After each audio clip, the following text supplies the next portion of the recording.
Ni siku ya mtoto wa Kiafrika. Nami nipo Nairobi ndani ya mabasi ya Amnesty. Leo badala ya viti tu, basi hili limebeba sauti. Sauti ya spoken word inayoeleza mzozo nchini Sudan. Lakini kabla kuisikiza, hebu tuangalie. Tuna mtoto hapa nchini Kenya, ana ndoto ya kuwa rubani, na mtoto mwenza aliye nchini Sudan anaogopa sauti ya ndege. Anawaza tu kupata amani ili aione kesho. Tofauti yao si ndoto, ni bahati ya mpaka. Na leo sauti ndani ya basi hili inatukumbusha mtoto wa Sudan ni ndugu ya mtoto wa Kenya. Maumivu yake ni kengele yetu sote. I don't know how many of you guys know this, but today is the day of the African child. The day of the child born under the full glistening sun. Perhaps it is why our skin has a secret Morse code with it whenever they are in contact. Our skin cannot help but become melted honey. It is the day of the African child. But as we celebrate, as we honor our heritage, ndugu zetu in Sudan cannot do the same. They are living lives just as we are. Well, perhaps not as we are. For many of the people in Al-Fashir, this town was not their original home.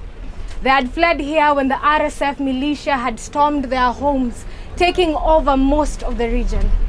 But here in Al-Fashir, they could hope.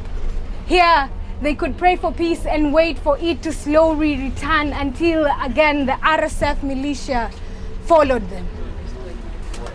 Pa, pa, pa, pa, pa. If a tree falls in the middle of the forest and no one hears it, does it fall? Yes. If a child in the middle of Sudan falls to the barrel of a gun and no one sees him, does he fall? And for the next child, does it stop? Or are they the next target of the gunman? So why do I ask you to keep eyes on Sudan? Because the day of the African child, the day we are celebrating today, was born out of blood. It was born when children in Soweto refused to take what they were given and demanded for a future. Just like us, the children of Kenya are constantly fighting for a better world. It was born because someone refused to let murdered children become forgotten children. So today, do not lower your eyes. When Sudan trends, do not scroll. When the stories become too many, do not allow yourself to become numb. When the world decides that the children of Sudan are too far away to matter, you remember, mtoto wa jirani yako ni kama mtoto wako. An African child is not valuable because they are Kenyan or because they are Sudanese. They are valuable because they are a child somewhere in Al-Fashir. A little girl still laughs. A little boy still asks his mother, when are we going back home? A child still dreams of becoming a teacher, a doctor, a poet. War has interrupted their lives. It must not interrupt our humanity.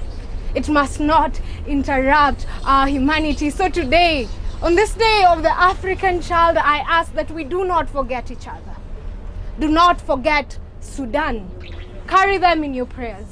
Carry them in your conversations. Carry them in your dreams of a better world. A world that does not treat African lives as disposable. And when one day peace finally returns to the land of Sudan, let it find that we kept watch. That when the children of Sudan cried into the world, Kenya listened. Kenyans saw them. We heard them. We did not let our neighbors grieve alone. Let it find that we kept eyes on Sudan. Maneno yamesemwa, ujumbe umefika. Utoto hauwezi kugawanywa na ramani. Mtoto wa Nairobi na mtoto wa Khartoum wanastahili pamoja, ambalo ni amani. Tunapoadhimisha siku ya mtoto wa Kiafrika, tukumbuke watoto wale ambao vita vimewanyima utoto wao. Kwa sababu Afrika ni nyumba moja. Nikiripotia Kilele Radio kutoka hapa ndani ya mabasi ya Amnesty jijini Nairobi, jina langu ni Teriani Mwazaya.